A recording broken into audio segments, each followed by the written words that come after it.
So I'm still struggling here, and I really would like some help. I know my tiny, uneducated mind doesn't really understand why this would be. But what I can't understand is that every time I'm looking at the Perseverance pictures, where there's a bit of sky of Mars in, the colour is so consistently opaque. That should be the colour of looking out of an aircraft at 120,000 feet, or maybe 100,000 feet. I know carbon dioxide's a little bit heavier than N2 and O2 and argon, neon, etc. But in terms of molecules per volume, it is 0.6 of 1% of Earth, which, if you were doing an experiment in a classroom like we used to when we were kids all those years ago, that would be considered a vacuum. You'd really struggle with a 1980s vacuum chamber to get less than 0.6 of 1%. So 600 pascals. And that's probably less because it's up a mountain. Although I know the variation of Martian atmosphere is less climbing upwards. But look at that sky. It's almost completely opaque. What is doing that? That can't be a dust storm that makes it completely opaque. So let's find... Is that the same picture?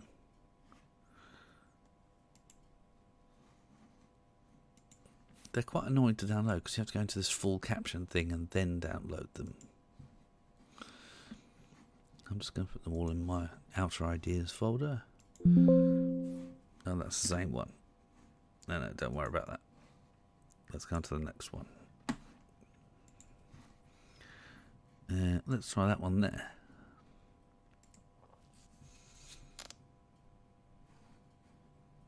Download. Outer Ideas. Plug it on there. And then we'll just drop it into this. Now, I'm only looking at raw pictures from, as you can see, Science Camera, Mastcam-Z left and Mastcam-Z right, which should give the most sort of full colour pictures of the sky, at least according to Google Gemini. And that picture to me just looks like it's been turned orange, because it's so monochromatic.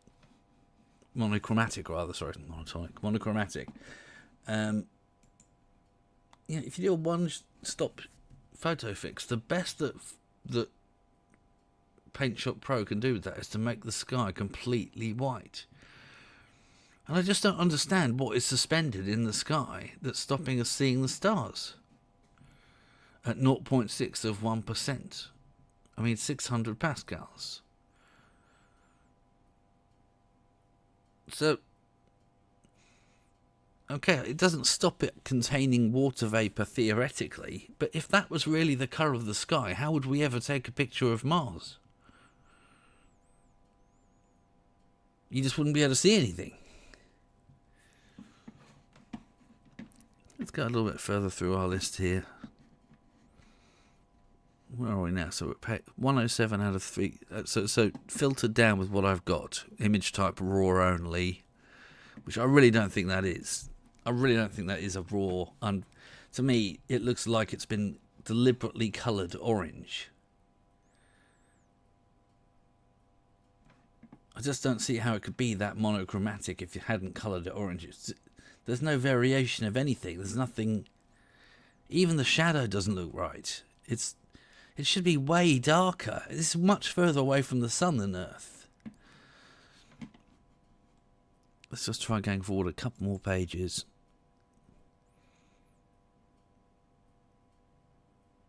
This takes a little while for the... Because it's a huge library. We're looking at 329,746 results just from the 2 Mastcams with raw footage. So let's try one with a little, there's much sky. That one's got a lot of sky in it. Those 2 pictures look very similar. So this is March the 9th, 2026, Sol 1795 for Perseverance at the local mean solar time of 14/12/29. So this is the middle of the day. But if you've got no atmosphere, I don't really understand what difference that would make. What time of day it was, because there's nothing in the sky to light up.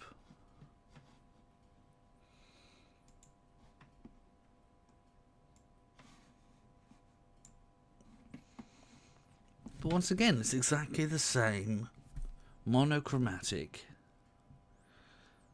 perfectly opaque. The sky is just completely opaque. Now, if you do something like an enhanced photo, obviously that's trying to enhance it for Earth. But even if you just do colour balance, to try and sort of say, make the balance of the colour more even, you immediately wind up with something that looks like there's more colour starting to appear. Like there might be some sort of green or something on that rock. Just undo that 1 second and we'll just do a 1-step photo fix. Okay, so that's trying to optimize it to make it look like Earth. But, well, like a normal photo that obviously it would imagine to be taken on Earth. It's not trying to make it look like Earth. But you can see how much more colour comes out suddenly. That we've got whites and greys and, stone-coloured things. Whereas before, everything just looks like it's been wish-washed orange. And I still don't understand what the sky is. What's that? What's that there? How could there be something in the sky? There isn't enough air to support anything in the sky apart from the little helicopter, and there's no way it could go as high as that. I just want to try and understand what's happening.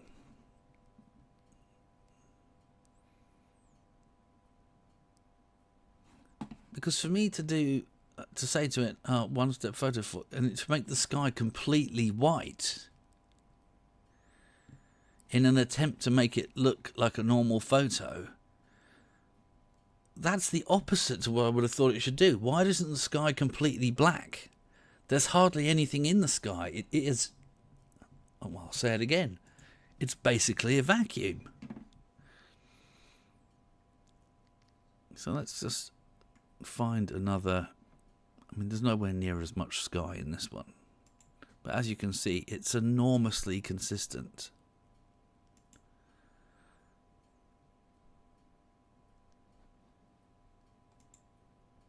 The detail in these pictures is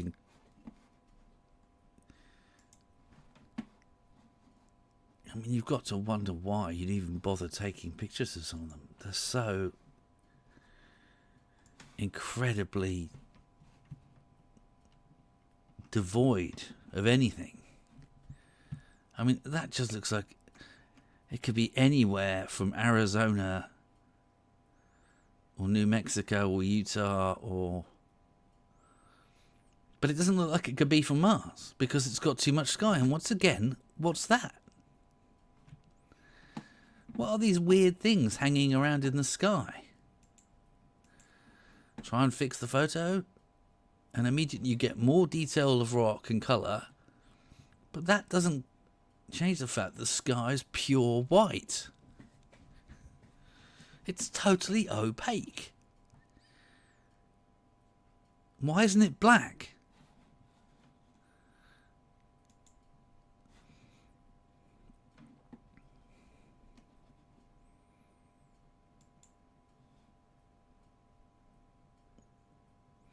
So, I mean, I suppose there are all kinds of other reasons, with the atmosphere being so low, that you could have all sorts of sandstorms, or at least sand thrown up. I mean, there could be all kinds of sort of hypersonic vibrations and shifts in the geological surface of Mars that would throw up all kinds of dust all the time. But you wouldn't get that level of consistency of colour. So, I mean, obviously you wouldn't get a permanent orange. Some of it would be very dark and some of it would be very light, where the dust was and wasn't. That just looks like a really hazy day in a very thick atmosphere. As you can see, the huge number of these pictures contain nothing at all.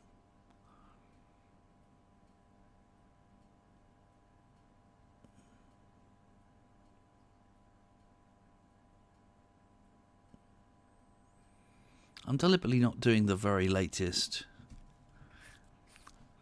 I don't quite understand what the difference would even be between dates and latest images. I mean, what's the difference? Someone's taken a picture of some part of the rover there. One in colour and one in black and white. Fair enough. I think that tends to be the way they do it. They do one black and white, one colour. Probably so they can send the black and white one back more quickly. You've got to bear in mind that most of the time the communication is fiendishly difficult over this distance, even through a vacuum. It's got to go up to the satellite and then all the way back to a satellite above Earth, and then, or a listening station in part of NASA's network in Spain or Hawaii, or I can't remember where the third one is. Australia, of course. Western Australia, isn't it?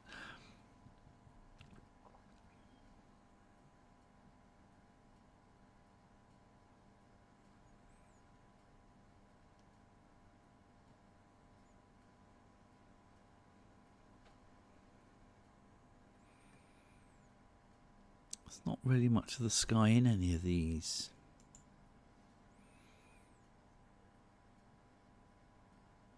I mean, the colour of the ground is astonishingly consistent. Like the whole thing is made from sort of limestone. The whole thing is limestone. The entire planet. Because here's a picture with a bit of colour in, which is actually quite nice. You can see it's got a bit of definition up front.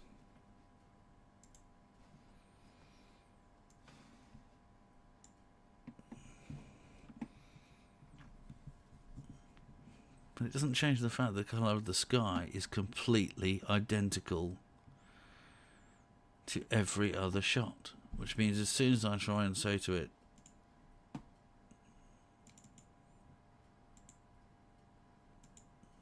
it's just going to turn the sky white again. And once again, it's got these weird things floating around. What is that? I mean, what could be showing up on a white sky? It can't be something in space, because the opaqueness of the sky is preventing us from seeing space. So it's got to be something local. And it's flying high. It's not flying like it could be the little funny helicopter thing.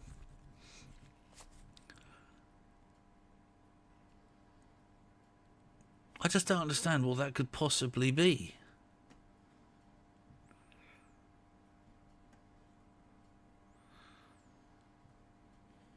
So please, if a few Martian experts could actually sort this out for me, I'd really appreciate it.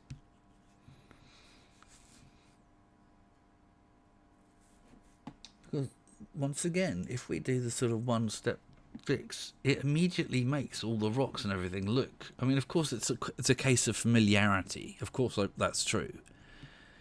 if it makes it look more like Earth, it's going to make it look more real to us.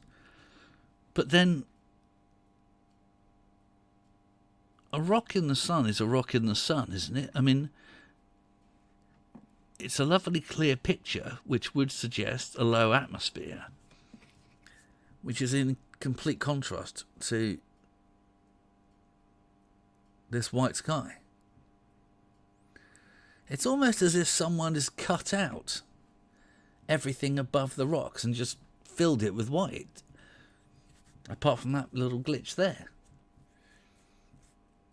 I mean, if it was very dark red, sort of dark, basically dark space with a bit of dust floating around in it, I'd have some sort of understanding of it. It would, but I mean, to start off like that, and when you ask it to make it look a bit more realistic in terms of Earth, for it to turn the sky pure white, that just seems absolutely bizarre to me. That would have to mean incredible levels of cloud cover. And there's nothing you can do to make it... It never changes. I mean, even the rock starts to go blue before the sky does. There's just no colour to it at all. It's just utterly bizarre. But you see what I mean? Once you've seen it like that, when you send it back to... Now, of course, Mars should look alien and weird, but it doesn't look that alien and weird to me. It just looks like someone's put a really heavy orange filter on it.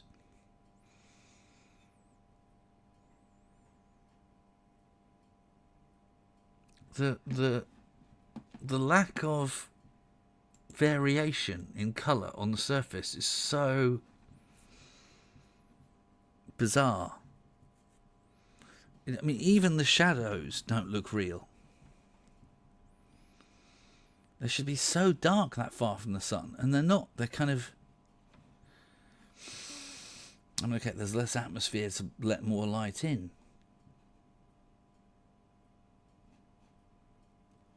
And this is the middle of the day, but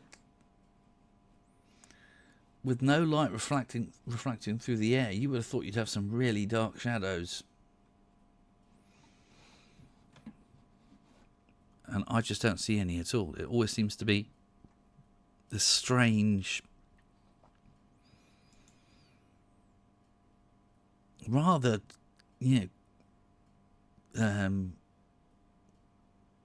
hastily assembled sort of oranginess. It doesn't look like a lot of care's been taken over it. It looks like they just throw it through a very, very standard orangey filter.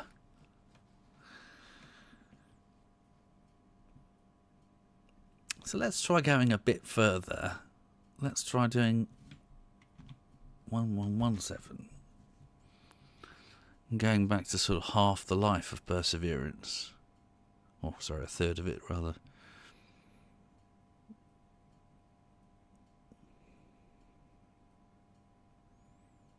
It does take a little while to update. It's a massive database, and it's all picture images, so you have to give it a chance. Okay, and as you can see there, there's not a single picture of the sky, and that I don't think there is anywhere. I don't know what these are. These are some sort of test images, I think.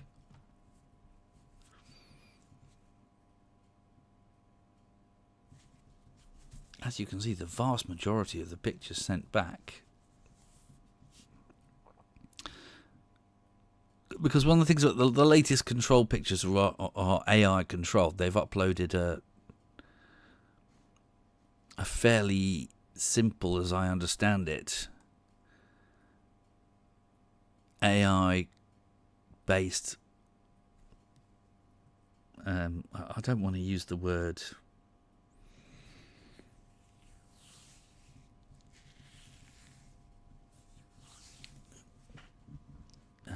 control system, because I don't think it is. I think it's more of a basically a...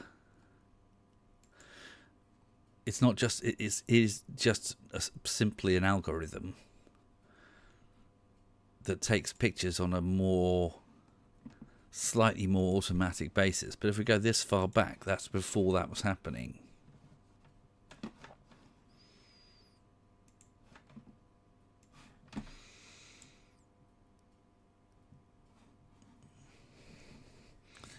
And yet the sky is completely opaque. You can't even identify where the sun is. Is it to the left? Is it to the right? The only thing you can see is that there's a sort of slight oranginess increases at the edge of the picture. Right in the middle of the picture, it's absolutely completely orange. But none of the rocks, everything's covered in so much sand, limestoney coloured sand.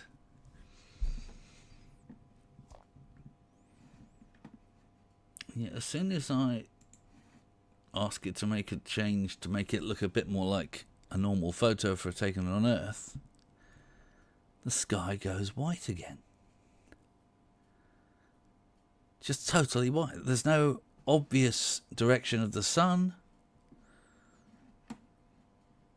If we just try to keep persuading it to make it more Earth-like, it just tries to find a bit more shadow. I mean, look at that.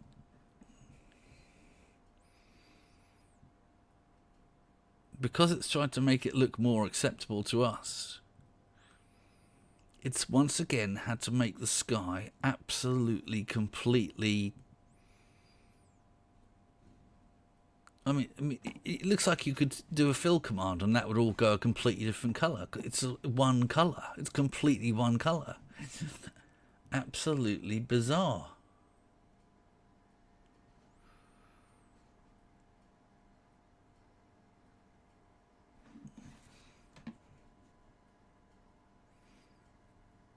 What could do that?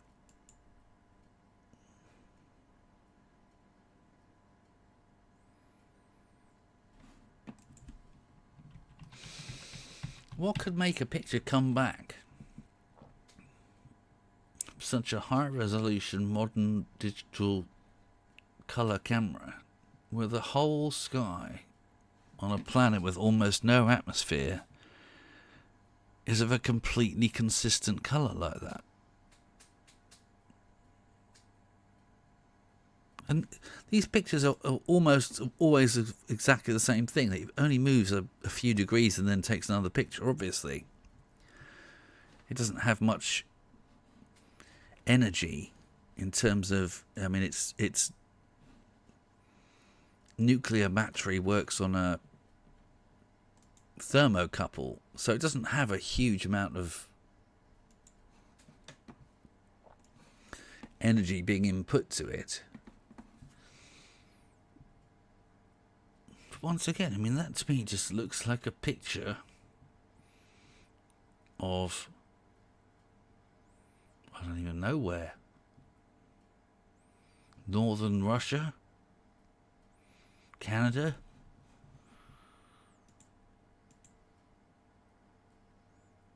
And when you try and fix it, it just looks like an Arctic sky. It just looks white.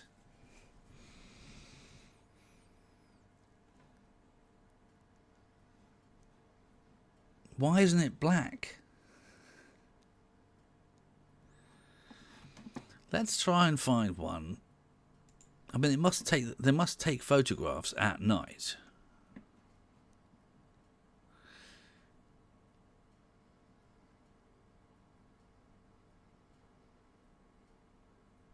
Would you ever see anything at all?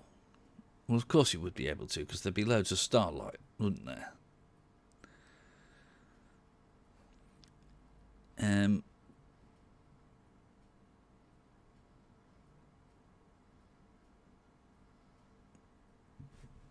Phobos obviously is just a tiny moon, so it wouldn't light up anything at all. But presumably, Earth's way too far away to make any difference. Could you see anything purely by starlight? Well, I mean, you can on Earth. I mean, speaking as a sailor,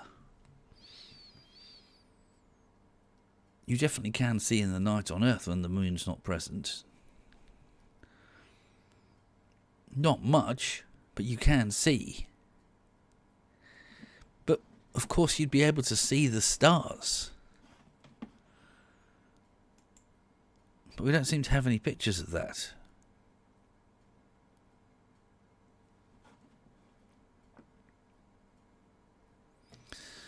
I think perhaps we're looking for the Mastcam-Z, and left and right don't take pictures at night. I mean, here's quite an interesting picture. If you notice, they only do that in black and white. They don't do it in colour.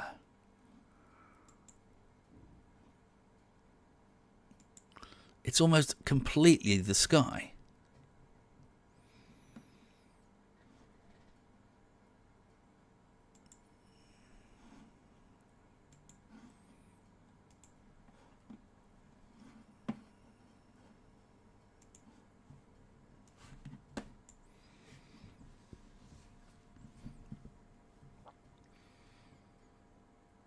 No, I don't know what that is. That thing there.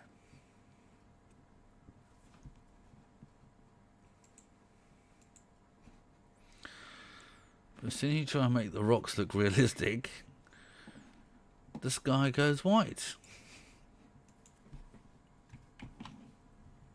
What about just an automatic colour balance? I mean, it's just incredibly opaque.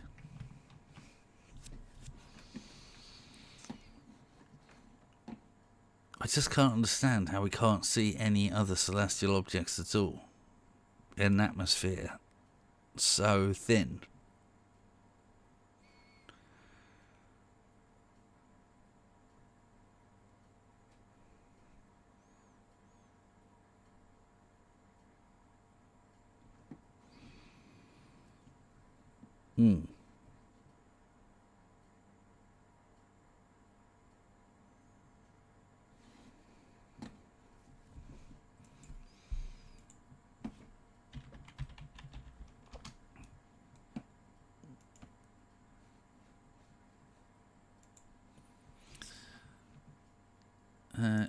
Can any of the cameras on Perserverence take nighttime photos with starlight?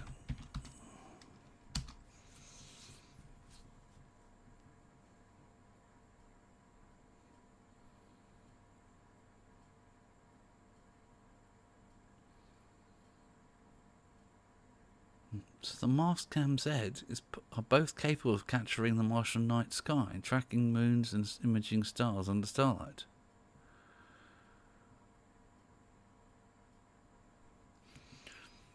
Doing this requires a completely different operational approach to daytime photography, involving specific technical trade-offs.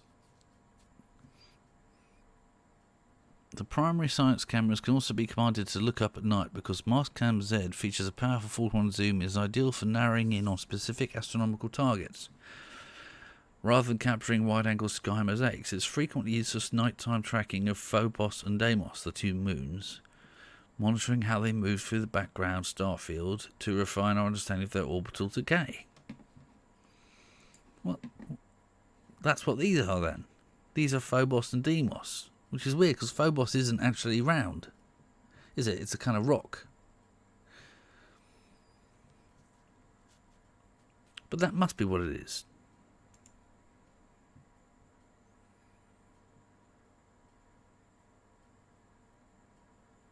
It doesn't really explain much. Let's see what it says under full caption.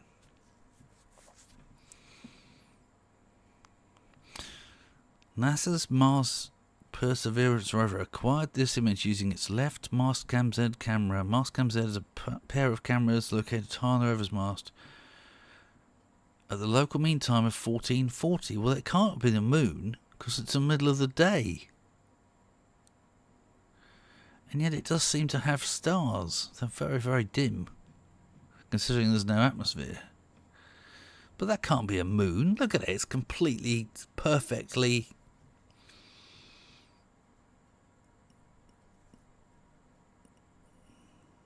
I mean, I don't know what that is.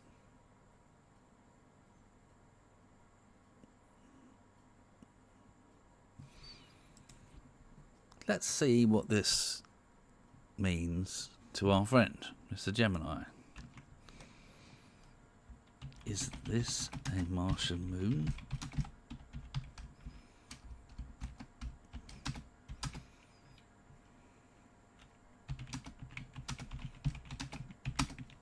(1440) local time.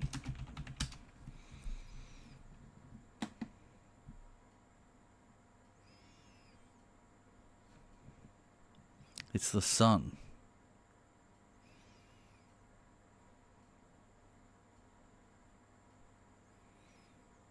Highly irregular, thought so.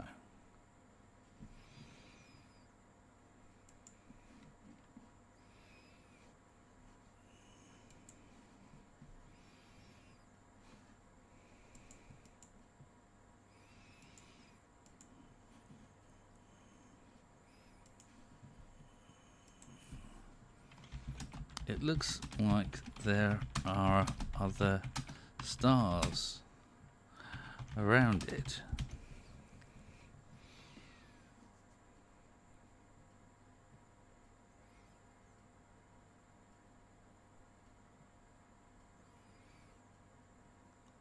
Okay, so they've got an excuse for that.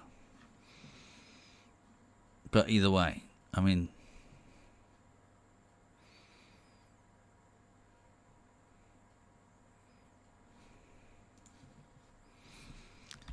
it is very regular and opaque.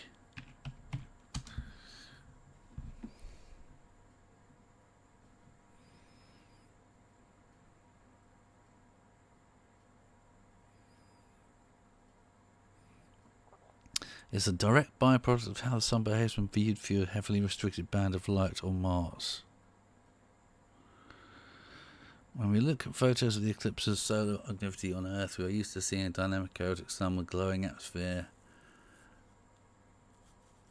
The solar filter on Mastcam-Z cuts all of that away. Well, then why take a picture of the sun?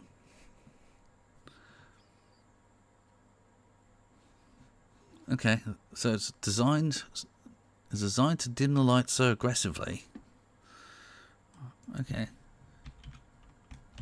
If it dims the light so aggressively, yeah.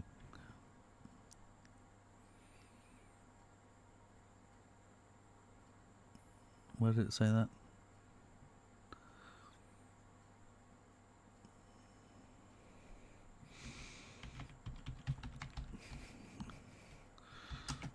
Why is the sky so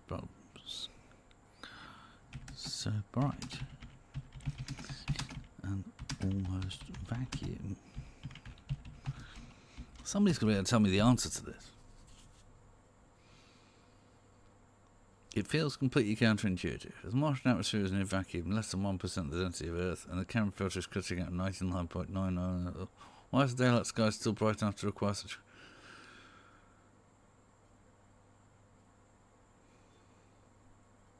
How could anything be floating in the Martian air? There isn't any.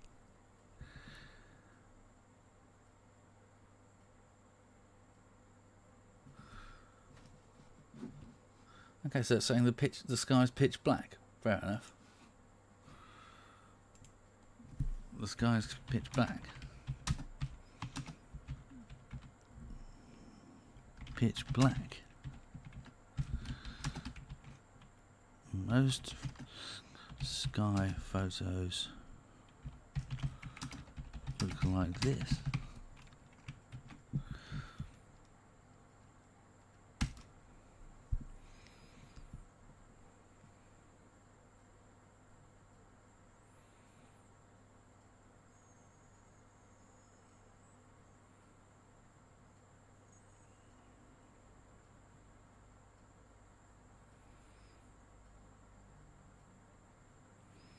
Which filter is sitting in front of the camera lens?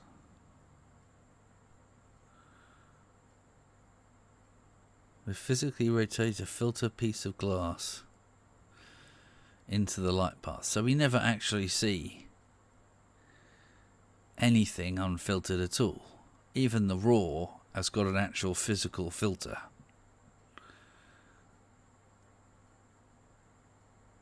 Think of it like welder's goggles.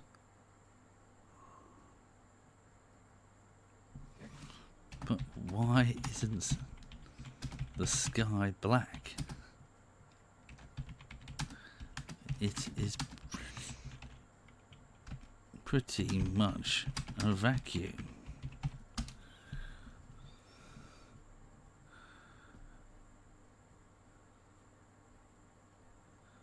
Yes, practically a laboratory grade vacuum by our standard, absolutely. To a mind-bogglingly vast scale, even a near vacuum becomes an incredibly light scattering machine when you stick it miles high and fill it with microscopic mirrors.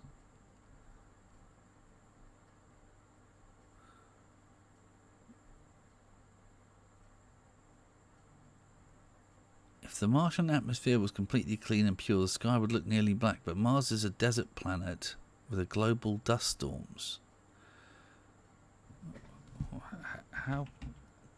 How could such a thin atmosphere drive a sand particle so high?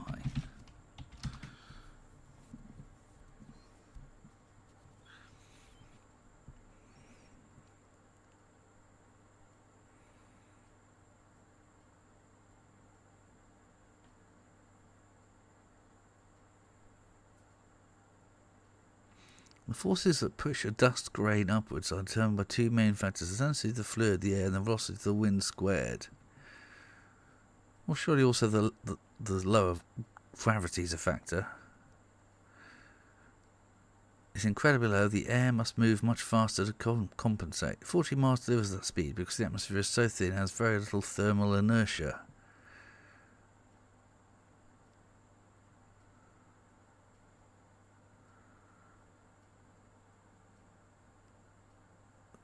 That routinely exceeds 60 to 100 miles per hour. So what? I mean, in terms of pressure, that's nothing.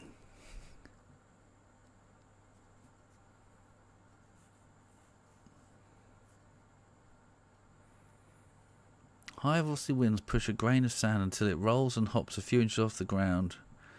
Because the gravity is so low, the gravity,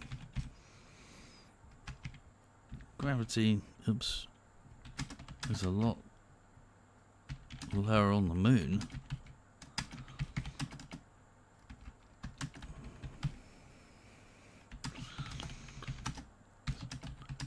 Dust.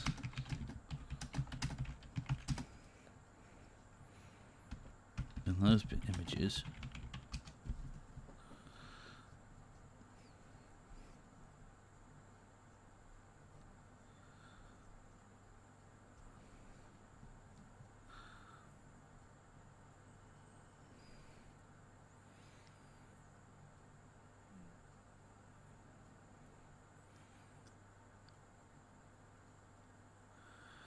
But there is no air.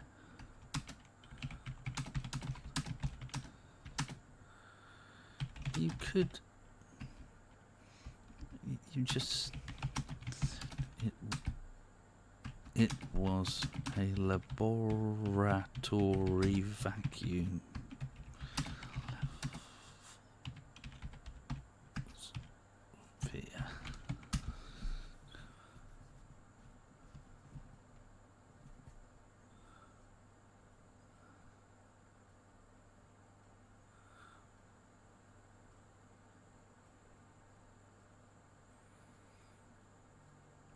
Still an astronomical amount of air. Interesting choice of words.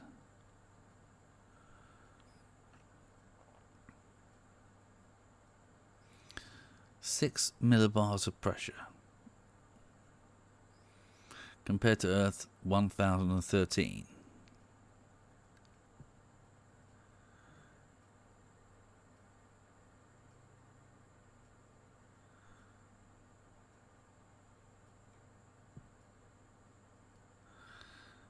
Yes.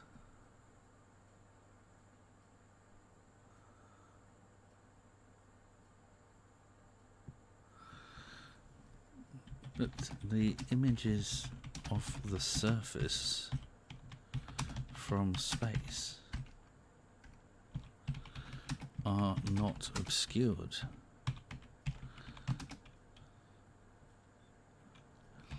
Like an orange tennis ball, they are very clear.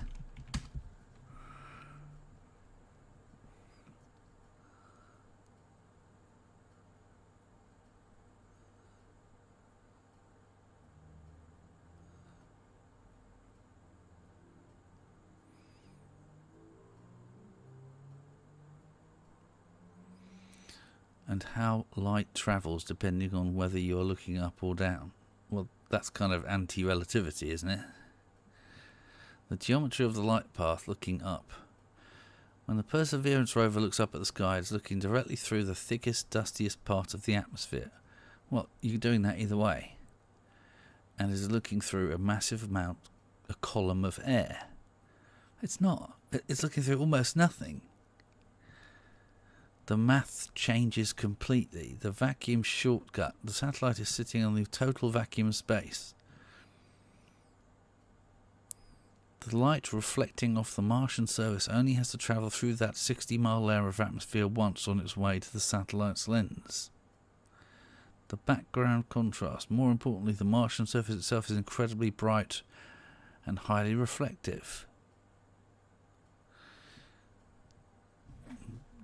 But if the ground is bright and reflective, that should make the camera adjust to make the sky seem dark.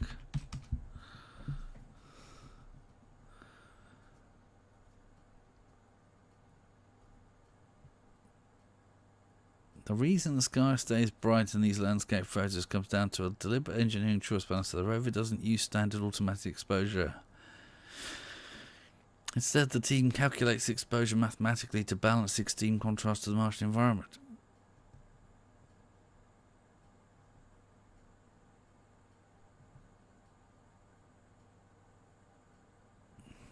But there is no contrast in these images. They just look, processed.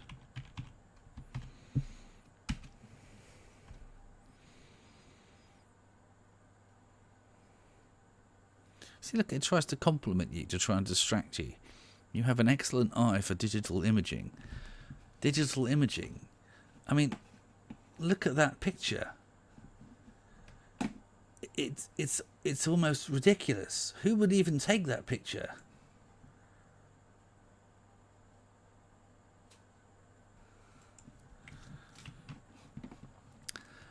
Let's just try and find something a bit more interesting. I mean, there's got to be. I think part of the problem is that these two Mastcams. Let's get rid of the filter of those two, because I think they're the two most dull cameras of the whole thing.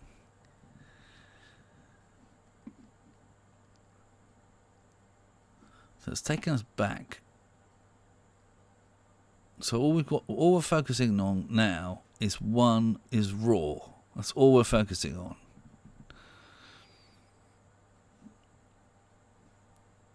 So that's got to be a picture of Earth, has it? Yeah. Well, that's a bit more interesting, isn't it?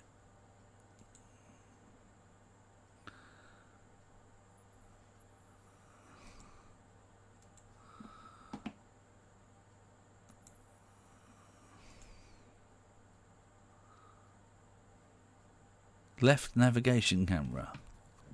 That's got to be the sun.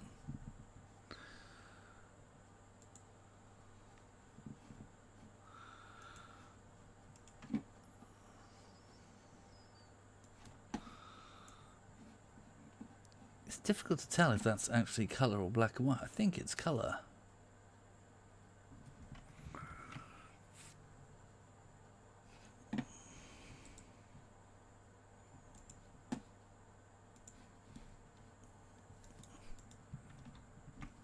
Okay, this is a navigation.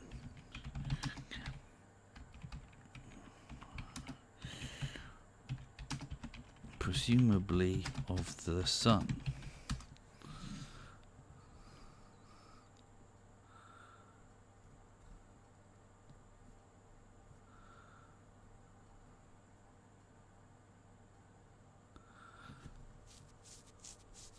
Unlike Mastcam-Z, which has a physical heavy tinted solar filter. So, as far as I can understand, Mastcam-Z is only ever going to produce pictures that look like the sort of Egyptian desert, because it's got a massive orange filter on it. Which, for me, makes it almost completely pointless. The sun is just a tiny point in the centre of that light. The massive glowing white blob centre is bloom and lens flare.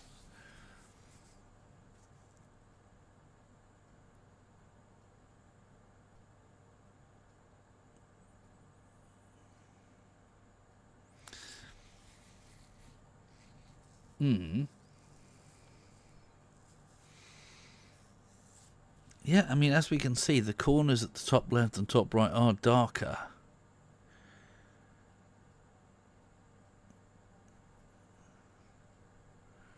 And obviously we're looking up a hill, so we're looking at the ground in shadow, so that should be dark, and the rocks are dark. But, I mean, for me,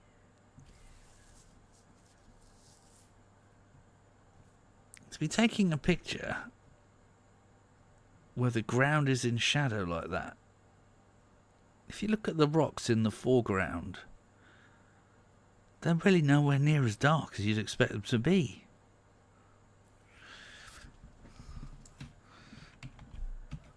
The shadows cast a bit feeble.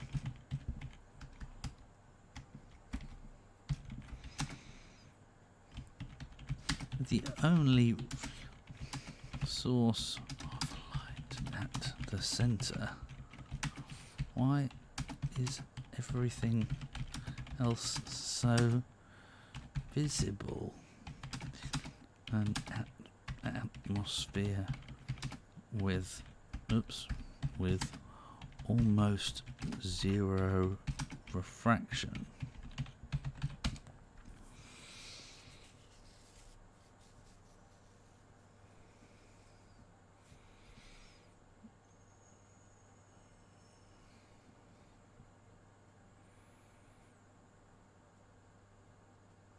The air itself is glowing. Well, hang on a minute. Hang on a minute. So we can see it clearly from satellite pictures, even though the air is glowing. I mean, every single time, it's just contradiction, isn't it?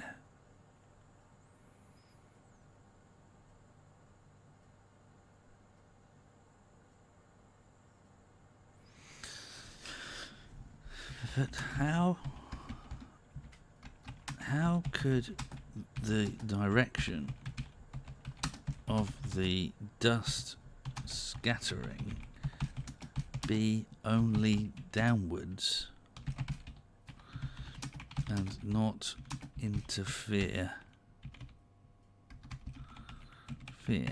with the images from satellite?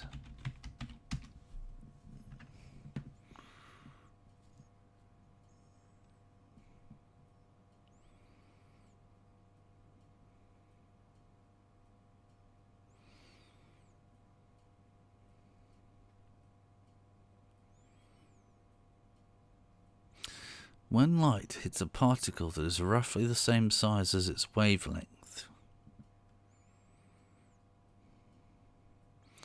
like Martian dust,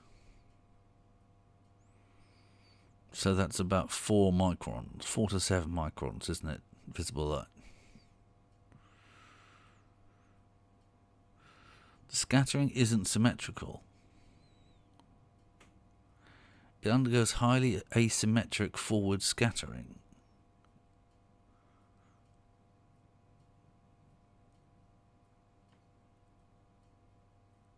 and one means 100% of the light continues perfectly straightforward. For Martian dust, it's at roughly 0.75 to 8, where 0 means 0 scattering equally in all directions, and 1 means 100%. So we're saying that 80% of the light carries straight forward.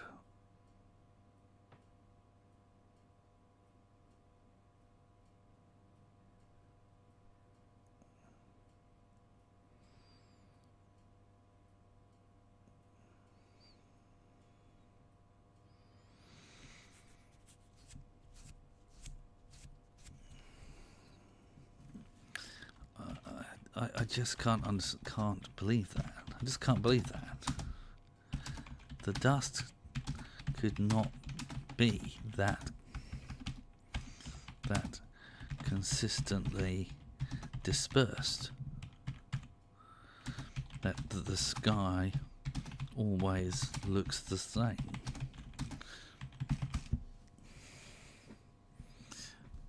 Oh damn! I've missed cannot.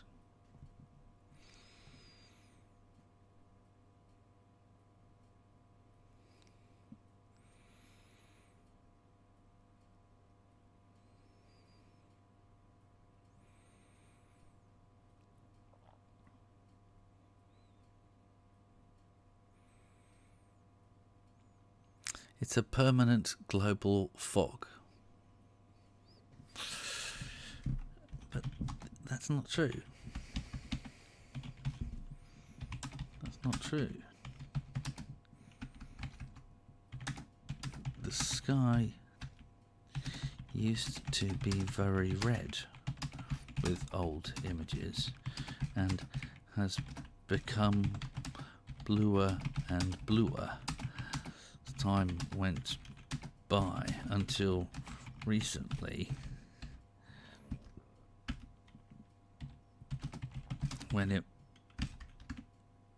became bright orange again.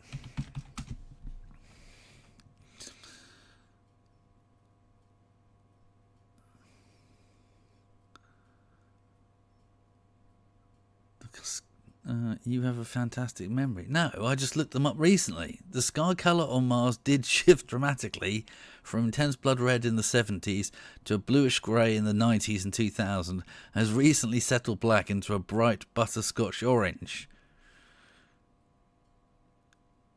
Isn't because of the Martian atmosphere itself? Well, obviously not. It's because of how you've been mucking around with it.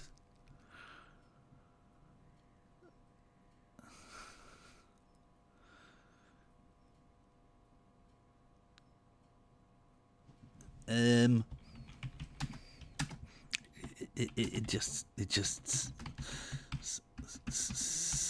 sounds like they make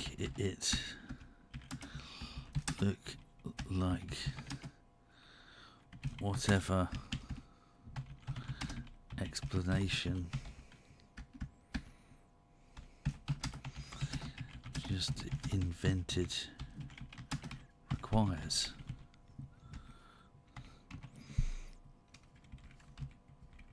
It just sounds like they make it look like whatever explanation they've just invented requires.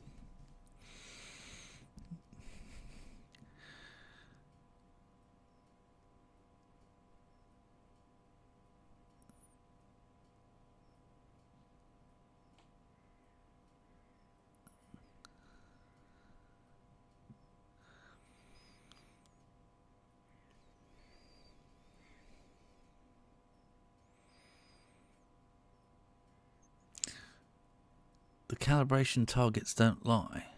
Well, that's true, but if you look at the calibration targets,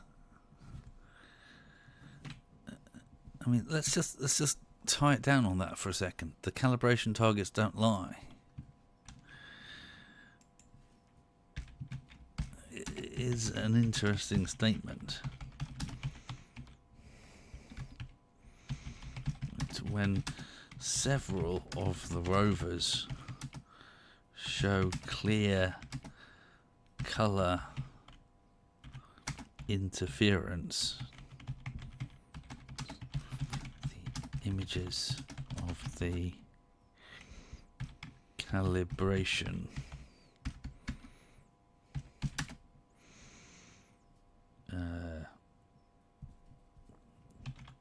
Test. What would you call it? Template.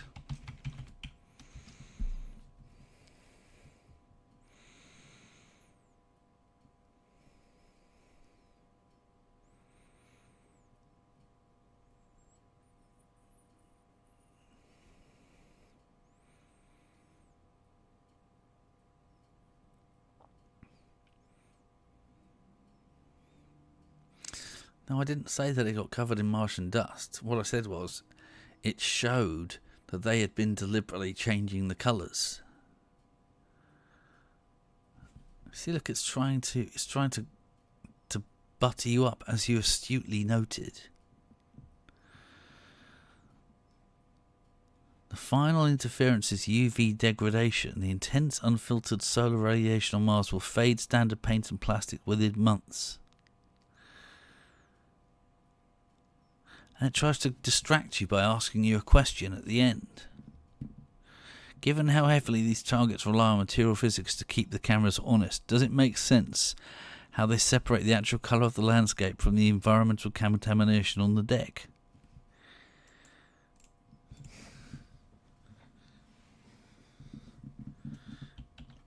Give me an example of stars seen from Mars.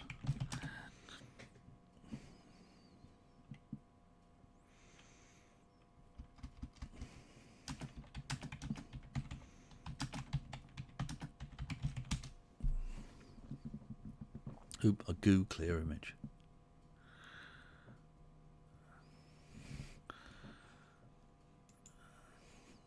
What?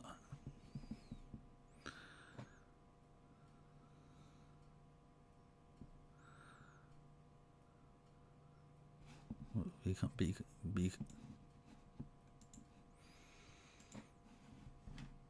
I can't see any stars at all. Stars at all. You can see Earth.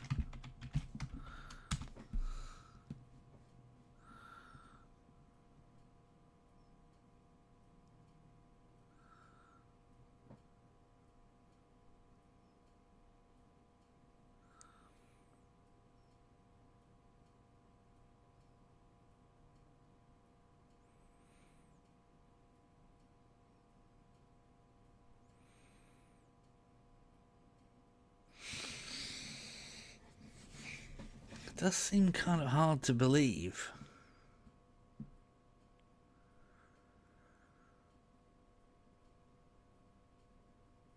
I mean, and I know the moon's not bright compared to Mars.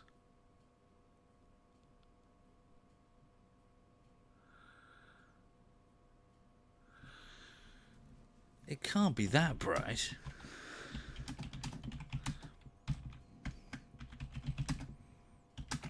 It is only 2 or 3 times the size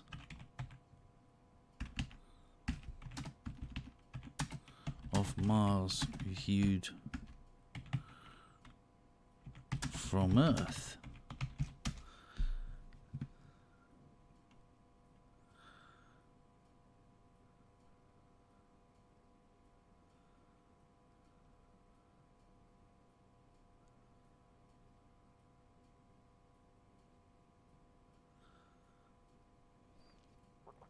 When a digital camera sensor takes a picture of a intensely bright, concentrated point of light against a darker background, it causes a phenomenon known as blooming. Yes, of course, that's true.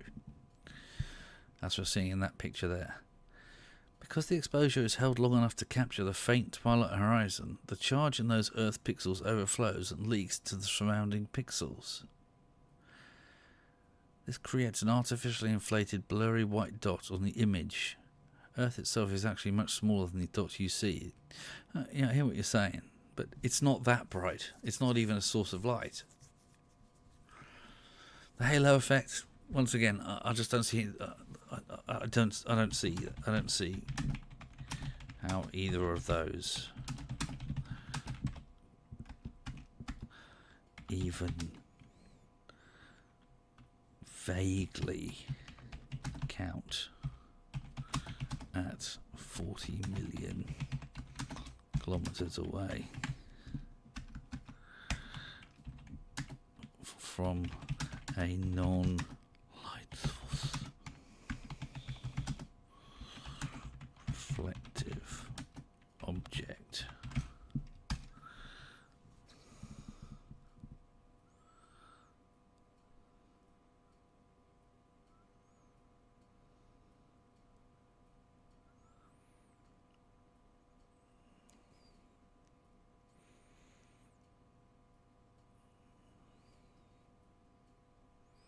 Yes, albedo. We know about this. Where 0 is the picture. Mars is actually quite dark. You said Mars was really bright.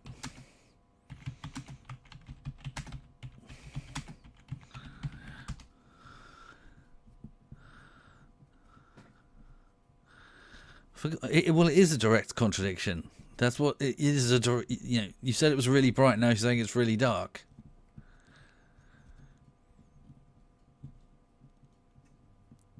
Okay, what is the albedo of Mars, Earth, and the Moon?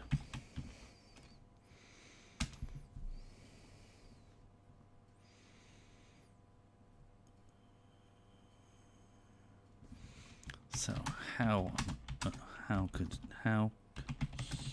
ever see the Moon from Mars?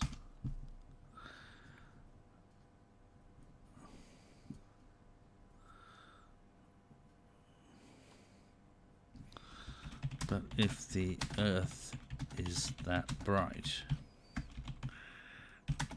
you would be able to see the Moon, which is far less reflective than Mars.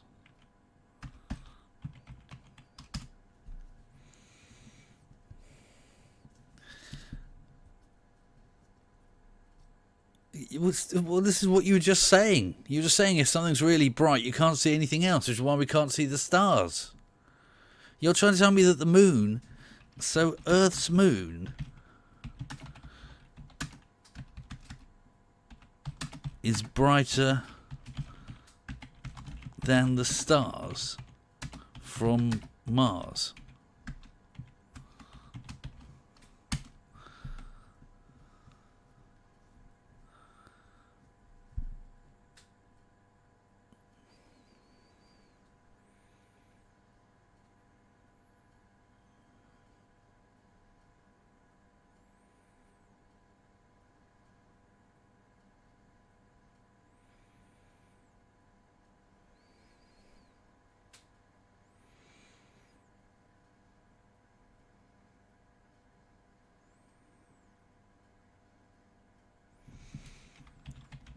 But the Moon is closer to the Sun.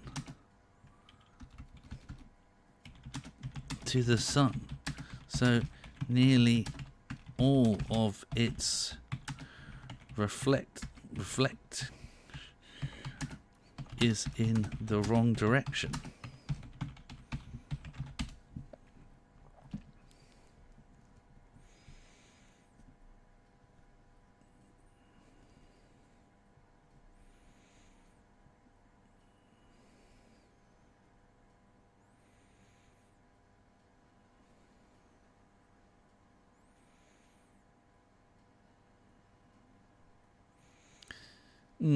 I mean, it just sounds so feeble.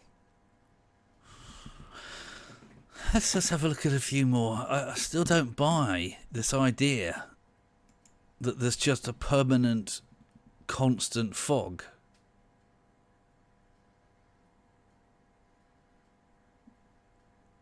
Unidirectional fog.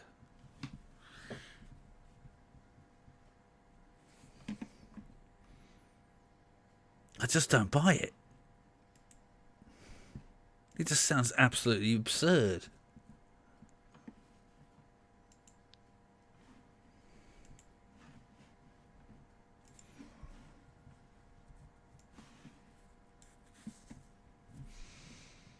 See, now there's one. Okay, obviously this is presumably a navigation camera again. But look at that up there. That is that a part of the rover?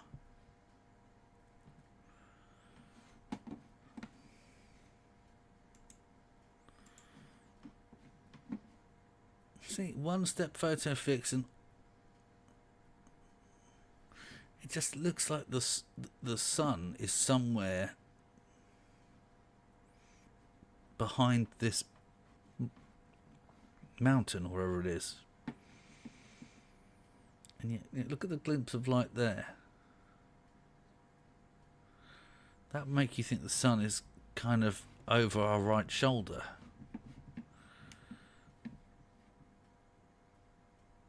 So, what's that?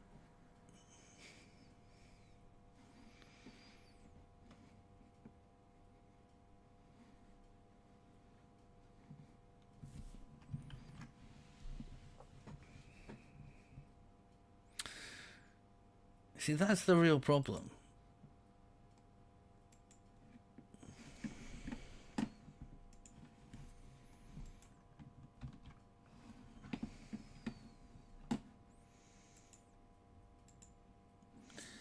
Is it makes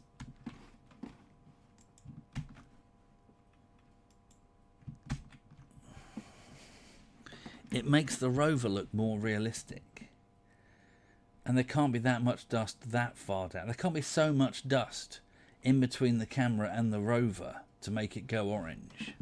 That doesn't make any sense to me. Here is the same image. One with color correction. Well, so I should say one without color correction, and the second with. Just look how much more like the rover it appears in the corrected. I shouldn't say the color. The color. I'm using the word correction. The fog cannot responsible for that at that distance of centimeters. How do you spell centimeters?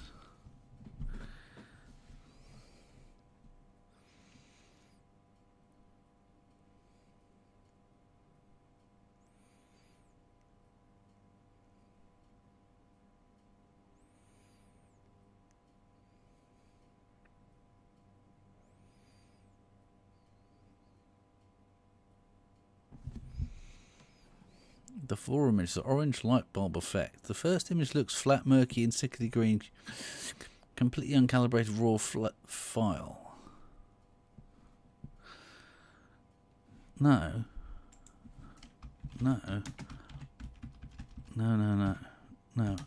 I corrected the colours.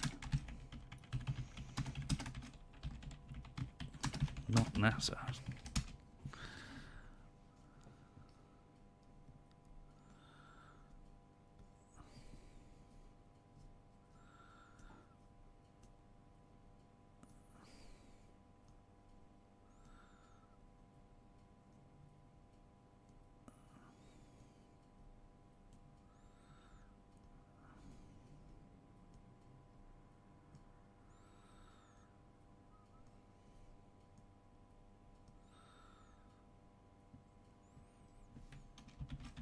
But how could the NASA version make the rover look wrong from centimeters away?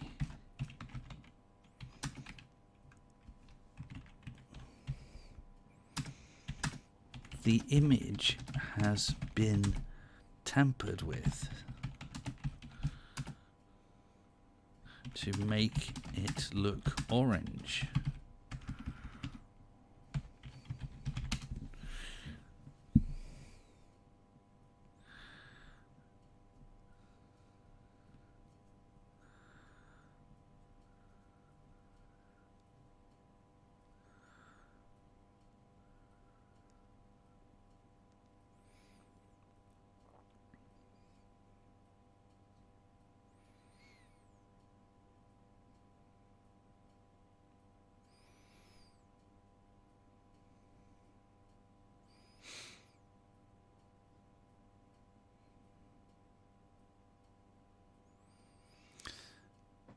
Right, okay, we seem to be coming into another level of contradiction here. We've already discussed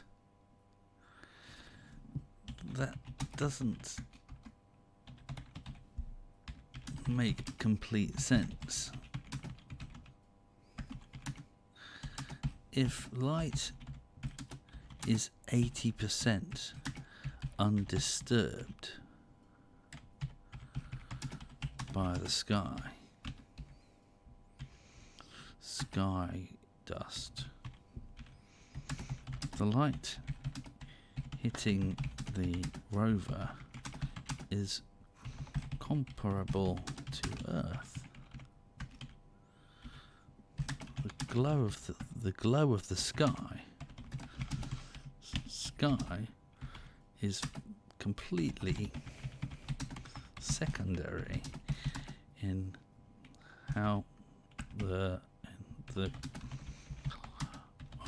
light hitting the rover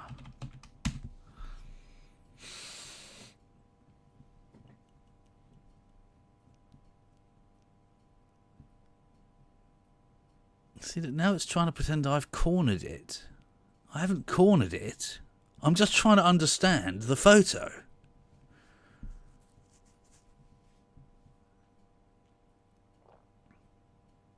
The assumption that the light hitting the surface is clean light, so light skips what happens to the beam on its way long journey down. Even a high percentage of the photons don't get scattered sideways. The light does pass through a vertical column of carbon dioxide and suspended dust that is dozens of miles thick.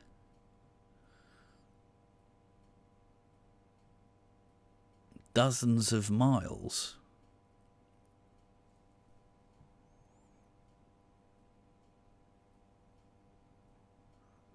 I mean, that's way bigger than the troposphere on Earth.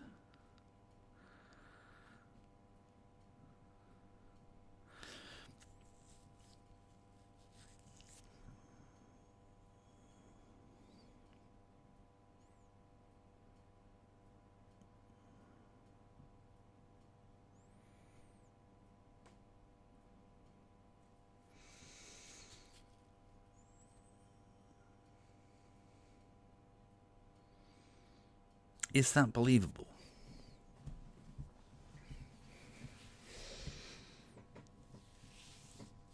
That the colour of the soil would have a huge effect. I mean, I can't ever say I've really noticed that. If you drive around, for instance, Black Rock, Nevada, the dust is completely red. But it doesn't make your car look orange. Your car stays white. Even though there's a lot of dust in the air.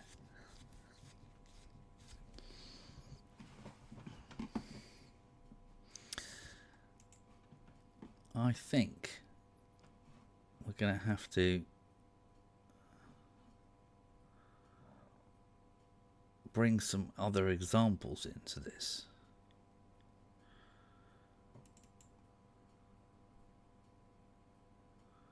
Who the hell are those people?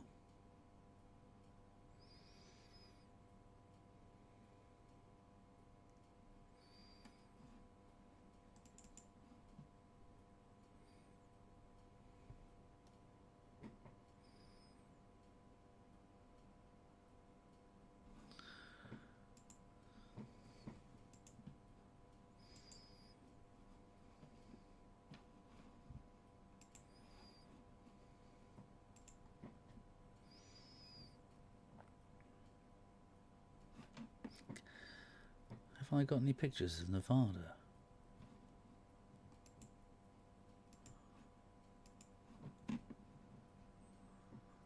Mars, Houston, Dallas, Chicago, Barbarella.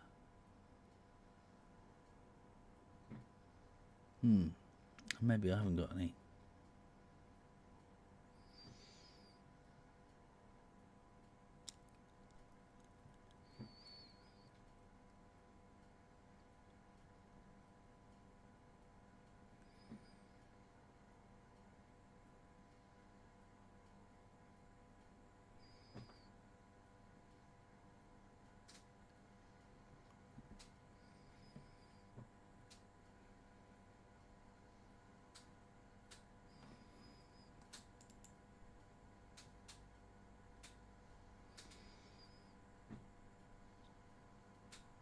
No.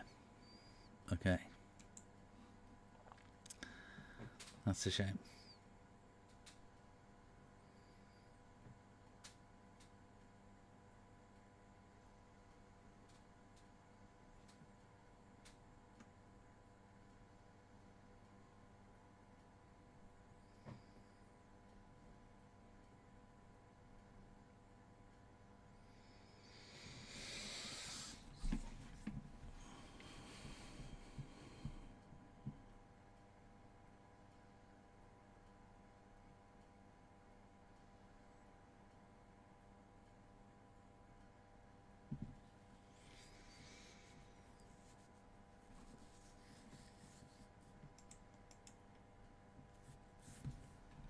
So how did the sky ever go blue if the dust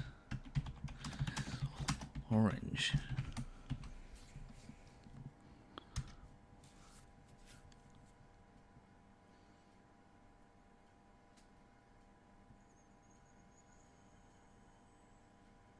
Sky managed to turn deep icy blue during Martian sunsets and hours that happened because of a fierce competition between two different types of physics, the absorption of light versus the geometry of the light path. The light path stretches by 1000%.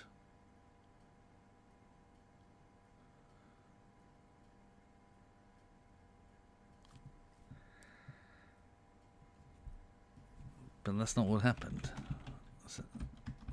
But the sky changed through decades, not evenings.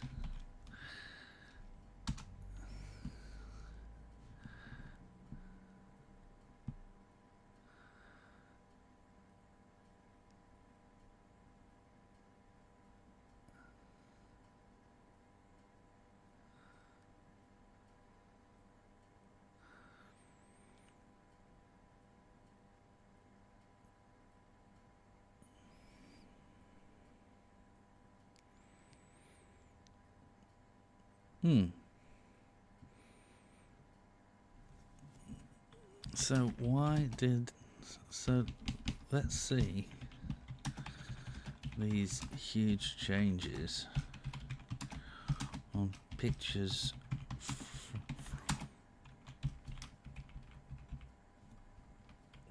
the test rovers whilst they were on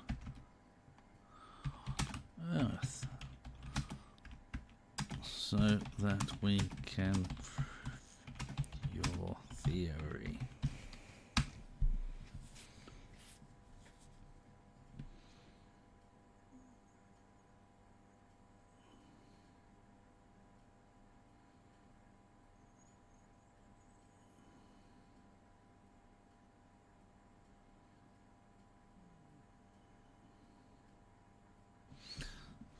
But I want to see stark differences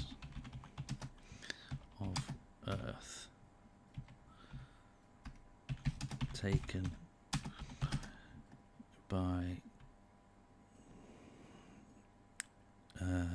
opportunity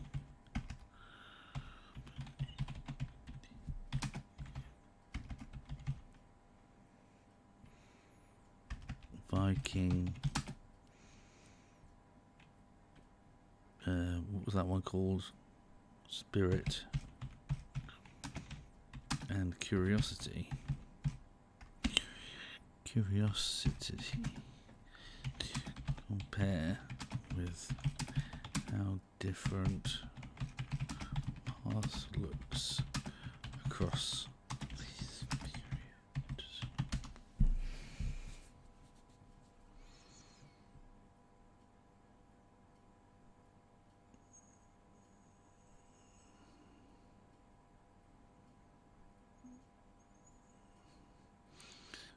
Your request gets straight to the ultimate test and validation. If this decadal shift is entirely down to changing camera sensor chemistry, then taking a look at how the exact full camera systems behaved during their pre-flight calibration tests while still under Earth's blue sky should completely expose the hardware's built-in distortions. During pre-test flight testing on the 1970s, engineers discovered that the selenium-silicon target materials in the Vidicon vacuum tubes were fundamentally biased because they were relying on an electron beam being scattered by behind a physical filter wheel. The Earth test sign, when they filmed neutral white walls or grey colour patches in the labs, the raw output from the blue filter channel was incredibly faint and noisy.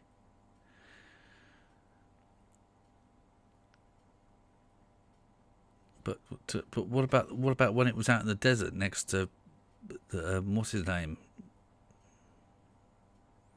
Carl Thingybob. Early 2000s Spirit and Opportunity Pancam. Spirit and Opportunity used specialised charge-coupled devices that were highly advanced but possessed a physical vulnerability, infrared crosstalk. With Curiosity and Perseverance and testing images on Earth suddenly to look exactly like a photo taken on a high-end commercial DSLR or smartphone.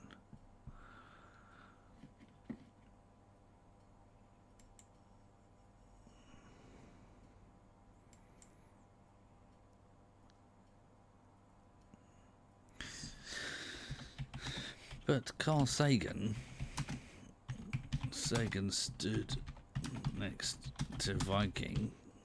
I think it was Viking anyway, in the middle of the desert.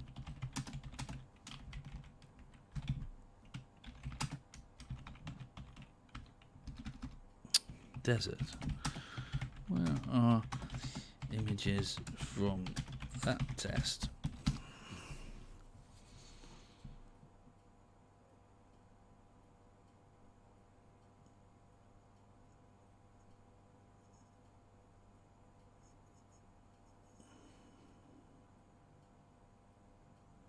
I realised that.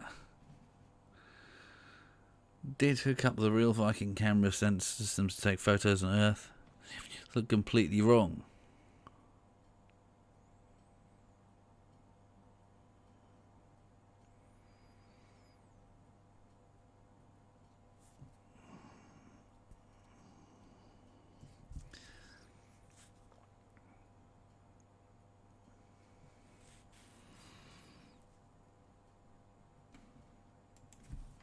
Okay, so what happened with the decade of blue?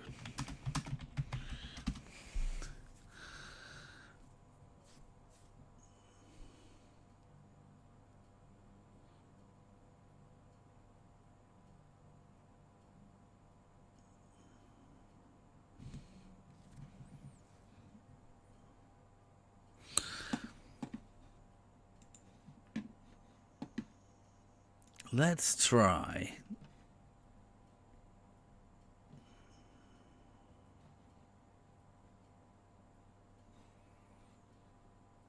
Mars missions, Curiosity Rover.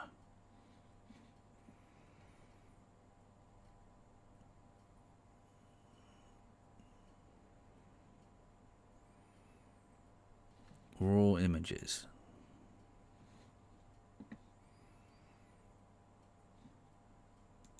Let's try and get into 100.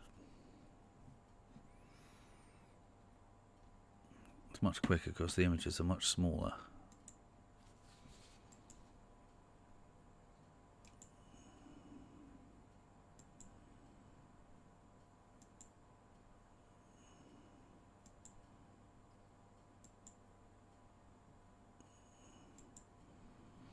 And there's just almost no colour pictures at all. Product type.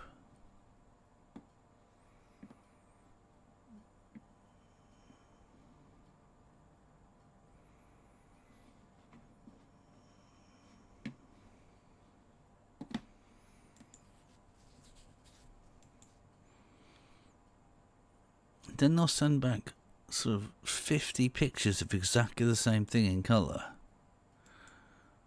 which is a huge cost in terms of bandwidth.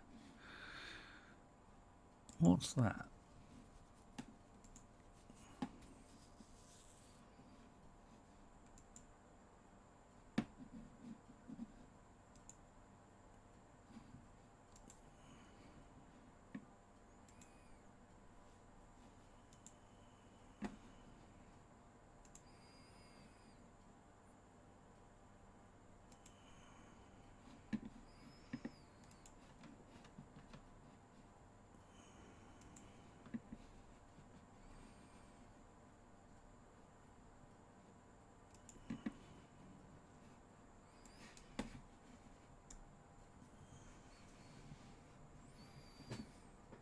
See, you can see instantly that is a completely different coloured sky.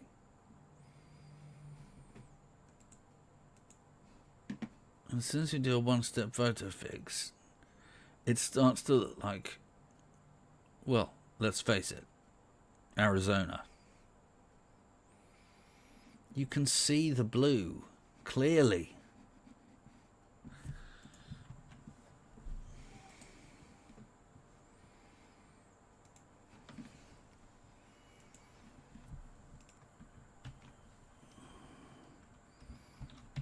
Curiosity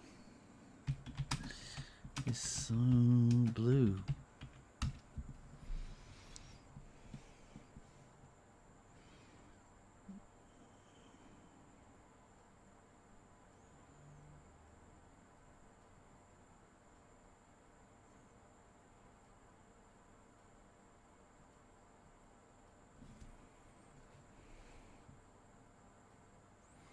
There's blue.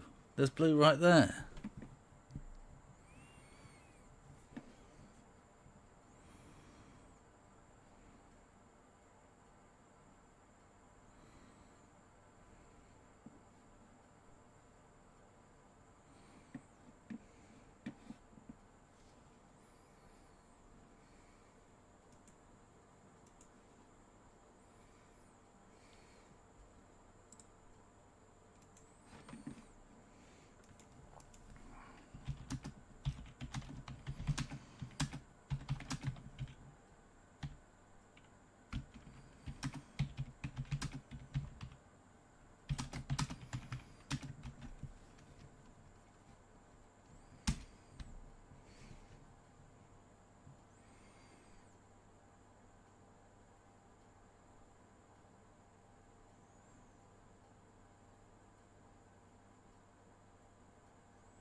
What would you say that would be about?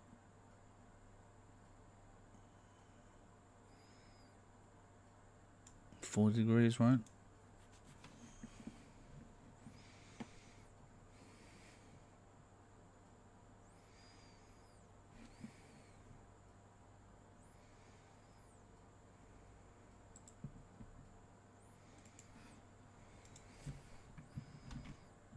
It does look uncannily like Arizona.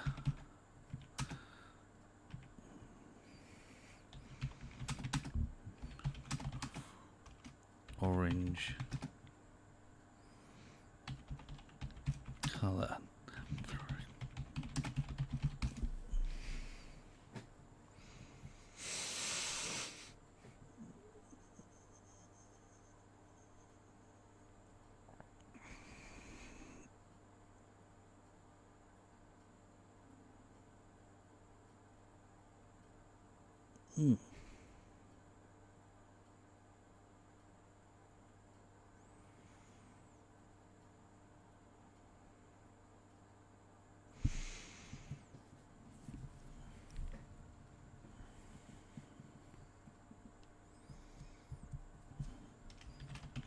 That looks like water erosion.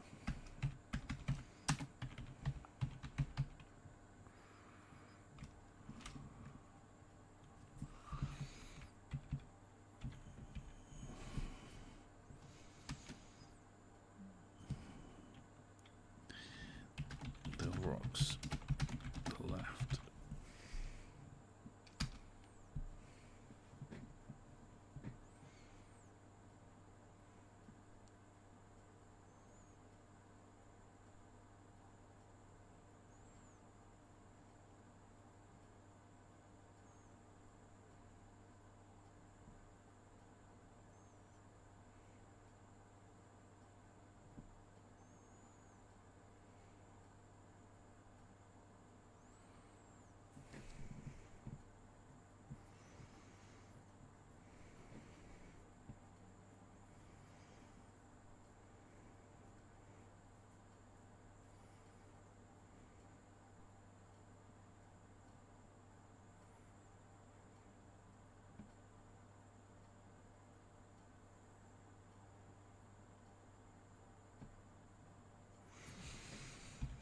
But how could water exist? Create such erosion in 38% gravity?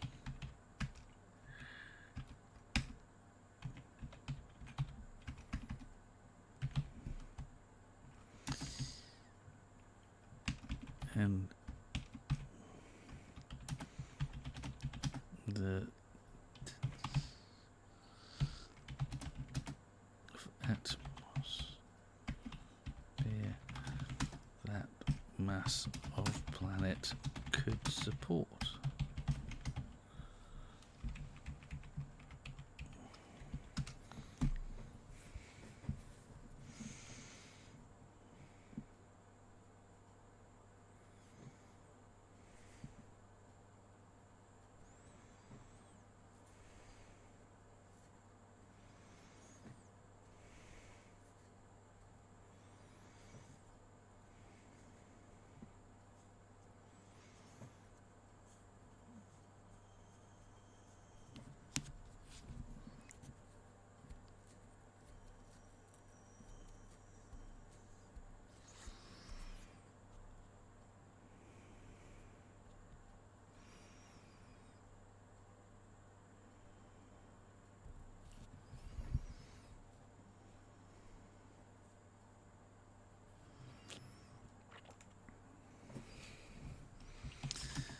It is because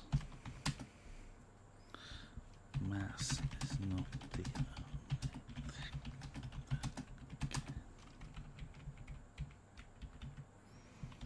affect the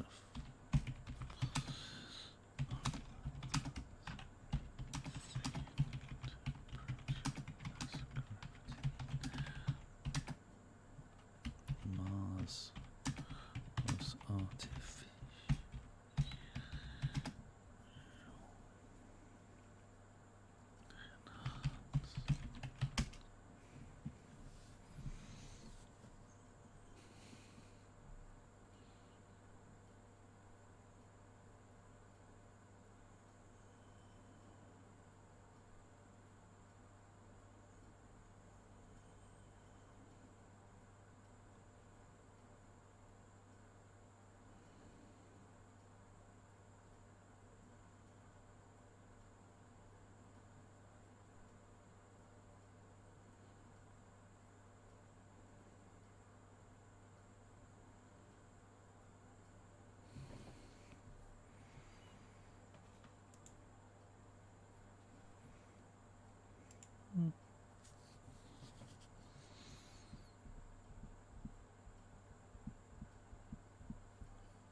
We do need to bear in mind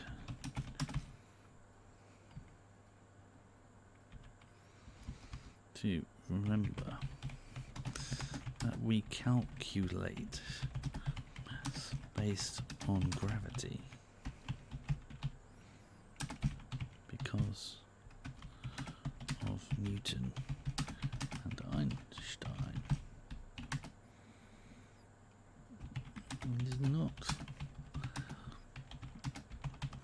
addition of the core.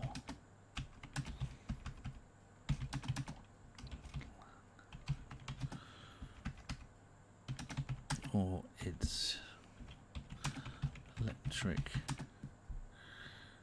interaction the ZPF to interfere.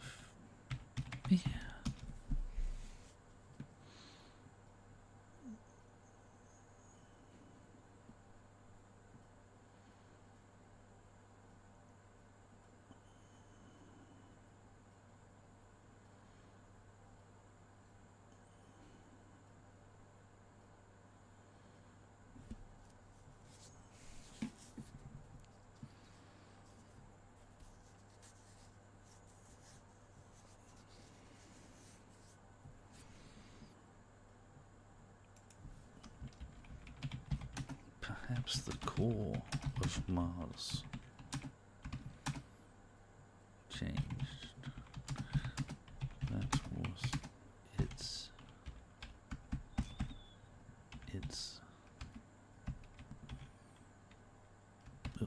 its undoing. Solar wind, all heavily charged.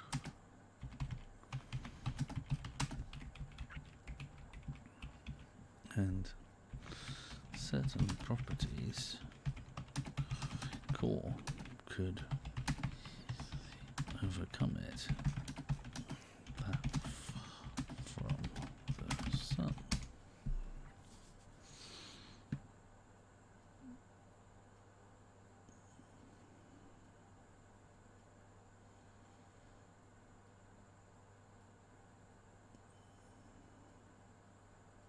Well, it is a roaring plasma of protons. Well, it's mostly neutrons, isn't it?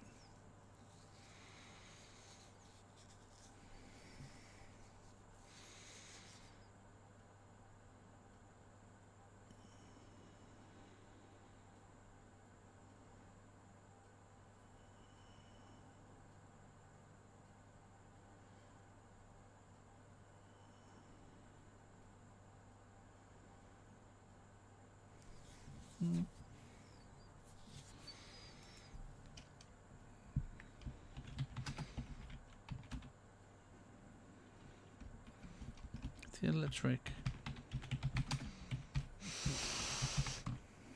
of the core could have generated a far greater gravity.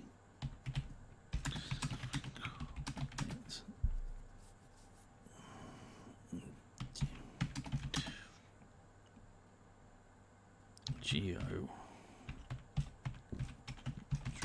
spin or some other property.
That repeated homo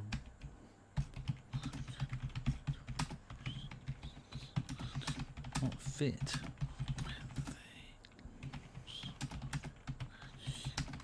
conservation, so must have a ZPF level interaction.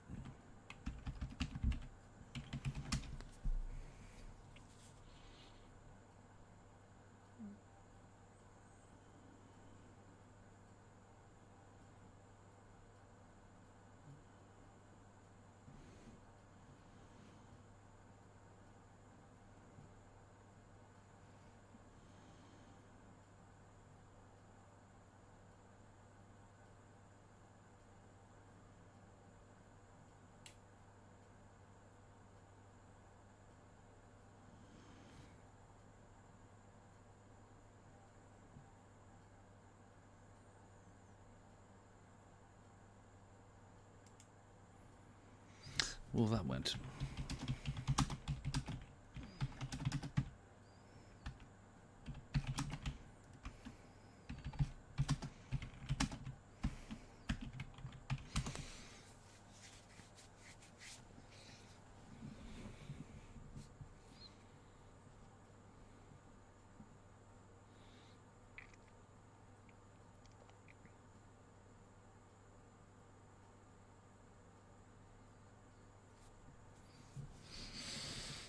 But you said it. That is water erosion. Just plain and inexplicable. It is of the Egyptian Sphinx.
We had found a way to share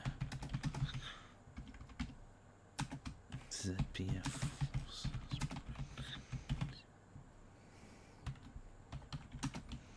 Earth with Mars and begun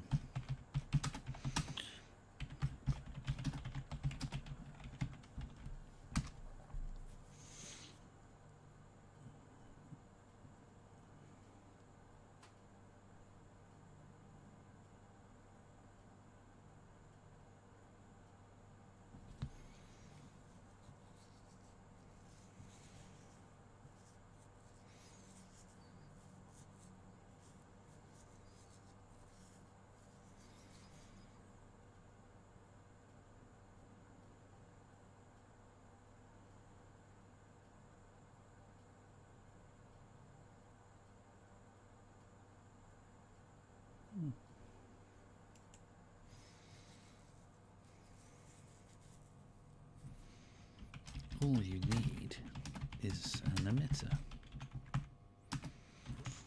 from Lazar's lab. You can synchronize gravity each.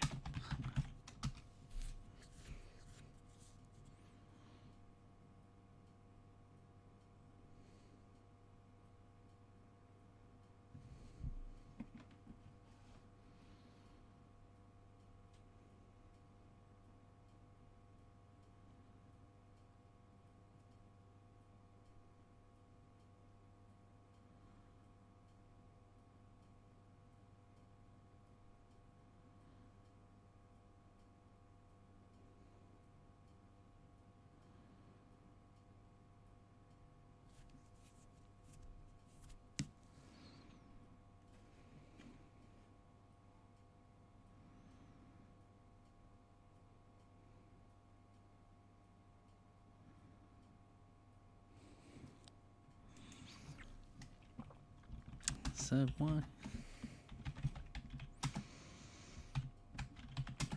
The greys.